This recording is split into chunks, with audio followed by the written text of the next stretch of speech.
എല്ലാവർക്കും മനോസ് കിച്ചണിലേക്ക് വീണ്ടും സ്വാഗതം. ഇന്നത്തെ റെസിപ്പി പച്ച മുന്തിരിങ്ങ കൊണ്ടുള്ളൊരു അച്ചാറാണ്. ചെറിയൊരു മധുരവും പുളിയും എരിവും ഒക്കെ ആയിട്ട് നല്ല ടേസ്റ്റുള്ള അച്ചാറാണിത്.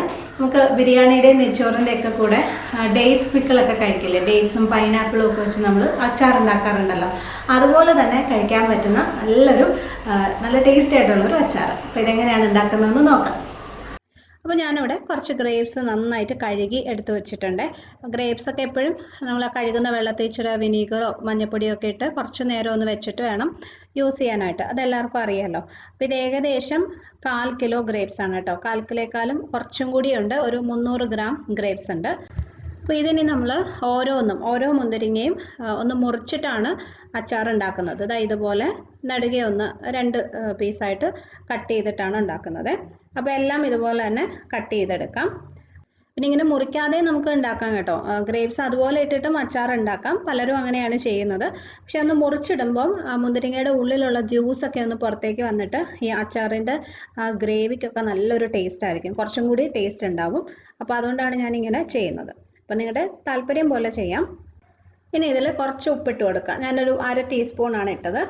നന്നായിട്ടൊന്ന് മിക്സ് ചെയ്ത് നമുക്കൊരു 1 മണിക്കൂർ ഇതൊന്ന് മാറ്റി വെക്കണം. സാധാരണ മാങ്ങയും നാരങ്ങയൊക്കെ നമ്മൾ അച്ചാറിടുമ്പം ഇതുപോലെ കുറച്ച് ഉപ്പിട്ട് കുറച്ച് നേരം ഒന്ന് വെക്കുമല്ലോ. നന്നായിട്ട് ഉപ്പ് കഷ്ണങ്ങളിലോട്ട് പിടിക്കുകയും ചെയ്യും. പിന്നെ അതിനകത്തുനിന്ന് കുറച്ച് ജ്യൂസൊക്കെ ഒന്ന് പുറത്തോട്ട് വന്നിട്ട് അത് അച്ചാറിടുമ്പോൾ നല്ലൊരു ടേസ്റ്റും ഉണ്ടാവും, കൂടുതൽ ടേസ്റ്റും ഉണ്ടാവും. അപ്പോൾ അതിന് വേണ്ടിയിട്ടാണ്. അപ്പോൾ നന്നായിട്ട് മിക്സ് ചെയ്തിട്ട് ഒരു മണിക്കൂർ വെക്കാം. അത് കഴിഞ്ഞിട്ട് ബാക്കി കാര്യങ്ങൾ ചെയ്യാം. അപ്പോൾ മുന്തിരിങ്ങ റെഡിയാക്കി വെച്ചിട്ട് 1 മണിക്കൂർ കഴിഞ്ഞു. ഇനി നമുക്ക് അച്ചാർ ഉണ്ടാക്കാൻ തുടങ്ങാം. ഒരു പാൻ വെച്ചിട്ടുണ്ട്, അതിനകത്തേക്ക് ആവശ്യത്തിനുള്ള നല്ലെണ്ണ ഒഴിച്ചു കൊടുക്കാം. അച്ചാർ ഉണ്ടാക്കാനായിട്ട് എപ്പോഴും നല്ലെണ്ണയാണ് ഉപയോഗിക്കുന്നത്. ഇനി അഥവാ അത് ഇല്ലെങ്കിൽ മാത്രം വേറെ ഏതെങ്കിലും വെളിച്ചെണ്ണ ഉപയോഗിച്ചാൽ മതി. അപ്പോൾ ഇതിനകത്തോട്ട് ആവശ്യത്തിനുള്ള നല്ലെണ്ണ ഒഴിച്ചു കൊടുക്കാം. അച്ചാറിനൊക്കെ എപ്പോഴും ഒരു ഇച്ചിരി എണ്ണ കൂടുതൽ വേണം, നമ്മൾ സാധാരണ ഉപയോഗിക്കുന്നേക്കാളും. ഏകദേശം ഒരു 4 ടേബിൾ സ്പൂണോളം എണ്ണ ഞാൻ ഒഴിച്ചിട്ടുണ്ട്. ഇതിനകത്തോട്ട് 1 വലിയ സ്പൂൺ കടുക് ഇട്ടു. കടുക് പൊട്ടിക്കഴിയുമ്പം 2 വറ്റൽമുളകും കുറച്ച് കറിവേപ്പില, 2-3 തണ്ട് കറിവേപ്പില ഇട്ടു. ഇനി ഇതിനകത്തേക്കൊരു 2 പച്ചമുളക് ചെറുതായിട്ട് അരിഞ്ഞത്, ഒരു 2 കുടം വെളുത്തുള്ളി, 2 ചെറിയ കുടം വെളുത്തുള്ളി. ഓരോ വെളുത്തുള്ളിയും ഒരു 2ആയിട്ട് കട്ട് ചെയ്തിട്ടുണ്ട്. പിന്നെ ഒരു 3-4 ടേബിൾ സ്പൂൺ ഇഞ്ചി നല്ല ചെറുതായിട്ടാണ് അരിഞ്ഞിരിക്കുന്നത്, അതും കൂട്ടി ഇട്ട് കൊടുത്തു. ഇത് നന്നായിട്ടിത് മൂപ്പിച്ചെടുക്കാം.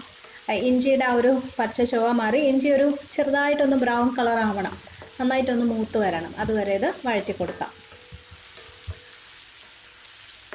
അപ്പോൾ ഇതെല്ലാം നന്നായിട്ട് മൂത്ത് വന്നു. ഇഞ്ചി കണ്ടല്ലോ, അതിൻ്റെ ഒരു നിറമൊക്കെ മാറി നന്നായിട്ട് മൂത്തിട്ടുണ്ട്, നല്ലൊരു മണം വരും. ഇനി ഇതിനകത്തേക്ക് നമുക്ക് പൊടികൾ ചേർത്ത് കൊടുക്കാം. അപ്പോൾ ഒരു 3 വലിയ സ്പൂൺ കാശ്മീരി മുളക് പൊടിയാണ് ഞാൻ ചേർക്കുന്നത്. അതിപ്പോൾ അധികം എരിവ് ഉണ്ടാവത്തില്ല. അപ്പോൾ നിങ്ങൾ എരിവുള്ള മുളക് പൊടിയാണ് ഉപയോഗിക്കുന്നതെങ്കിൽ അളവ് കുറച്ച് ചേർക്കാം, അല്ലെങ്കിൽ കുറച്ച് കാശ്മീരി മുളക് പൊടിയും കുറച്ച് എരിവുള്ള മുളക് പൊടിയും രണ്ടും കൂടി മിക്സ് ചെയ്ത് വേണമെങ്കിലും ചേർക്കാം, പകുതി. അപ്പോൾ അതൊക്കെ നിങ്ങളുടെ ഇഷ്ടം പോലെ ചെയ്യാം. എനിക്കധികം എരിവ് വേണ്ടാത്തത് കൊണ്ട് ഞാൻ ഫുള്ള് കാശ്മീരി മുളക് തന്നെയാണ് എടുത്തിരിക്കുന്നത്. അപ്പോൾ 3 വലിയ സ്പൂൺ കാശ്മീരി മുളക് പൊടി ഇട്ട് നന്നായിട്ട് മിക്സ് ചെയ്ത് കൊടുക്കുക. ചെറിയ തീയിലിട്ട് ചെയ്യണം, നേരെ എണ്ണയിലോട്ട് ഇടുന്നതുകൊണ്ട് കരിഞ്ഞു പോകാതെ നോക്കണം. ഇനി ഇതിനകത്തോട്ടൊരു 1/4 ടീസ്പൂൺ ഉലുവ പൊടിച്ചതും കൂടി ചേർത്ത് ഒന്നും കൂടി ഒന്ന് മിക്സ് ചെയ്യാം. ഉലുവ വറുത്ത് പൊടിച്ചതാണേ. ഇനി ഇതിൽ നമ്മൾ ആവശ്യത്തിനുള്ള വെള്ളം ഒഴിച്ചു കൊടുക്കാൻ പോവാണ്. ഞാൻ 1 ഗ്ലാസ് വെള്ളമാണ് ഒഴിക്കുന്നത്. ഈ 1 ഗ്ലാസ്സിൽ 1 ഗ്ലാസ് വെള്ളം ഒഴിച്ചു. ഇതിന് നന്നായിട്ടൊന്ന് തിളച്ച് വന്നാൽ മതി. സാധാ വെള്ളമാണ്, ചൂടുവെള്ളമൊന്നും അല്ല ഒഴിച്ചിരിക്കുന്നത്. ഇതിനകത്തോട്ട് ഒരു 3/4 ടീസ്പൂൺ കായപ്പൊടി കൂടി ഇട്ടിട്ടുണ്ട്. ഇനി ഒരു 1-2 മിനിറ്റ് ഈ വെള്ളം നല്ലോണം ഒന്ന് തിളയ്ക്കണം. ചെറിയ തീയിലിട്ടാൽ മതി, ഒരുപാടങ്ങ് വറ്റിപ്പോകണ്ട, നന്നായിട്ട് ഒന്ന് തിളച്ച് വരണം. അത് കഴിഞ്ഞിട്ട് നമുക്ക് ഗ്രേപ്സ് ഒക്കെ ഇട്ട് കൊടുക്കാം. അപ്പോൾ ഇതൊരു 1-2 മിനിറ്റ് ചെറിയ തീയിൽ നന്നായിട്ട് തിളപ്പിച്ചു. ഇനി നമ്മൾ ഗ്രേപ്സ് ചേർത്ത് കൊടുക്കാൻ പോവാണ്. ഞാൻ പറഞ്ഞില്ലേ, ഗ്രേപ്സിനകത്ത് കുറച്ച് വെള്ളം, അതിൻ്റെ ആ ജ്യൂസൊക്കെ ഒന്ന് പുറത്തോട്ട് വന്നിട്ടുണ്ടാവും. ആ ജ്യൂസോട് കൂടി തന്നെ നമ്മൾ ഇതിനകത്തോട്ട് ഇട്ട് കൊടുക്കാം. എന്നിട്ട് നന്നായിട്ട് മിക്സ് ചെയ്ത് കൊടുക്കാം. ഇനി ഇതിൽ ആവശ്യത്തിനുള്ള ഉപ്പിട്ട് കൊടുക്കണം. നേരത്തെ ഗ്രേപ്സിൽ നമ്മൾ ആവശ്യത്തിന് ഉപ്പ് ഇട്ടിട്ടുണ്ട്, അപ്പോൾ അത് നോക്കിയിട്ട് അതിനനുസരിച്ച് ഇട്ട് കൊടുത്താൽ മതി. ഇനി ഇതിൽ നമുക്ക് ആവശ്യത്തിനുള്ള വിനീഗർ, പുളിക്ക് ആവശ്യത്തിനുള്ള വിനീഗർ ഒഴിച്ചു കൊടുക്കാം. ഞാനൊരു 4 ടേബിൾ സ്പൂൺ വിനീഗറാണ് ഒഴിക്കുന്നത്. അതിൻ്റെ അളവ് നിങ്ങളുടെ ഇഷ്ടം പോലെ അഡ്ജസ്റ്റ് ചെയ്യാം കേട്ടോ. എത്രത്തോളം അച്ചാറിന് പുളി വേണം, അതുപോലെ തന്നെ ഗ്രേപ്സിന് എത്രത്തോളം പുളി ഉണ്ട് എന്നൊക്കെ അനുസരിച്ച് വേണം അത് ഒഴിക്കാനായിട്ട്. വിനീഗറിൻ്റെ അളവിൽ വ്യത്യാസം വരും. അപ്പോൾ ഒന്ന് മിക്സ് ചെയ്തിട്ട് നമുക്കൊരു 2-3 മിനിറ്റും കൂടി ഒന്ന് അടച്ചു വയ്ക്കാം. ഒരുപാട് സമയം തിളപ്പിക്കേണ്ട ആവശ്യമില്ല. ഗ്രേപ്സ് ഒത്തിരി അങ്ങ് വെന്ത് പോകാൻ പാടില്ല. ജസ്റ്റ് അതിനകത്തോട്ട് നമ്മൾ ഈ ചേർത്ത സാധനങ്ങളൊക്കെ ഒന്ന് പിടിക്കണം, അത്രയേ ഉള്ളൂ. അപ്പോൾ ഒരു 2-3 മിനിറ്റ് അത്രയും മതി. പിന്നെ ഈ സമയത്ത് ഒന്ന് ടേസ്റ്റ് ചെയ്ത് നോക്കാം. അഥവാ കായം, ഉപ്പ് എന്തെങ്കിലും കൂടുതൽ വേണമെന്ന് തോന്നുവാണെങ്കിൽ ചേർത്ത് കൊടുക്കാം കേട്ടോ. കായത്തിൻ്റെ അളവും നിങ്ങളുടെ ഇഷ്ടം പോലെ അഡ്ജസ്റ്റ് ചെയ്യാം. അതിൻ്റെ ആ ഒരു ഫ്ലേവർ കുറച്ചും കൂടി വേണമെന്ന് തോന്നുവാണെങ്കിൽ അതിനനുസരിച്ച് ചേർത്ത് കൊടുക്കാം. അപ്പം ഞാൻ ഇപ്പോൾ ടേസ്റ്റ് ചെയ്തപ്പം ഒരല്പം കുറച്ചും കൂടി കായത്തിൻ്റെ ഒരു ഫ്ലേവർ വേണമെന്ന് തോന്നി. അതുകൊണ്ട് ഞാനൊരു 1/2 ടീസ്പൂണും കൂടി ചേർക്കുന്നുണ്ട്. ആദ്യം 1/4 ടീസ്പൂണാണ് ഇട്ടത്, പിന്നെ ഒരു 1/2 ടീസ്പൂണും കൂടി കായം ഞാനിപ്പോൾ ഇട്ടിട്ടുണ്ട്. എന്നിട്ട് ഒന്ന് മിക്സ് ചെയ്ത് വയ്ക്കാം. 2-3 മിനിറ്റ് നമുക്കത് ചെറിയ തീയിൽ ഒന്ന് അടച്ചു വെച്ച് നന്നായിട്ടൊന്ന് തിളപ്പിച്ചെടുക്കാം.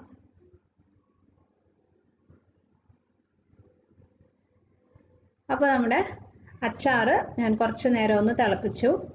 ഇത് റെഡി ആയിട്ടുണ്ട്. നല്ലോണം എണ്ണയൊക്കെ മുകളിൽ തെളിഞ്ഞു വന്നു. അപ്പോൾ ഇനി നമുക്ക് സ്റ്റൗ ഓഫ് ചെയ്യാം.